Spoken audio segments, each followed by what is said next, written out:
SIR தேவையில்லை என்று இந்தியாவிலேயே சொல்லுகிற ஒரு முட்டாள்தனமான ஒரு கருத்தை சொல்லுகிற ஒரு இயக்கம் இருக்கிறது என்று சொன்னால் அது அண்ணா திராவிட முன்னேற்ற கழகம் தான்.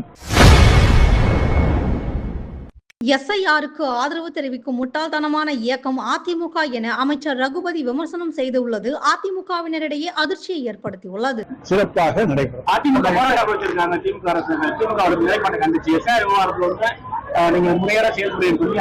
அதாவது எஸ்ஐஆர் தேவையில்லை என்று இந்தியாவிலேயே சொல்லுகிற ஒரு முட்டாள்தனமான ஒரு கருத்தை சொல்லுகிற ஒரு இயக்கம் இருக்கிறது என்று சொன்னால் அது அண்ணா திராவிட முன்னேற்ற கழகம் தான்.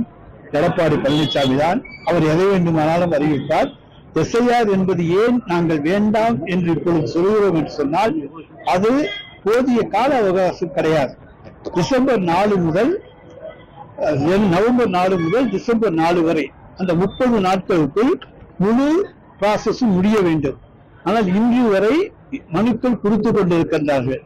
அதை பூர்த்தி செய்து வாங்க வேண்டும். அதிலே பல்வேறு பிரச்சனைகள் இருக்கின்றன.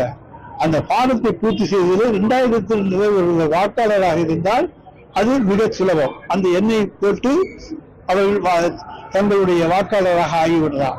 அப்படி இல்லாதவர்கள் தங்கள் தந்தையோ தாத்தாவோ பாட்டியோ தாயோ யார் 2002 வாக்காளராக இருக்கிறார்களோ அந்த அடையாள அட்டை எண்ணை கொண்டு வந்து அதிலே அவர்கள் பூர்த்தி செய்து அதன் பிறகு அந்த விண்ணப்பத்தை கொடுக்க வேண்டும்.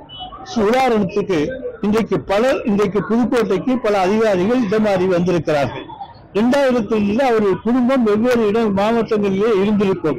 அங்கே போய்த்தான் அவர்கள் 2002 வாக்காளர் பட்டியலை வாங்கி கொண்டு வந்து தர வேண்டும். அதற்கு கால அவகாசம் போதாது என்கின்ற காரணத்தாலே தான் நாங்கள் இப்பொழுது எஸ்ஐஆர் தேவையில்லை.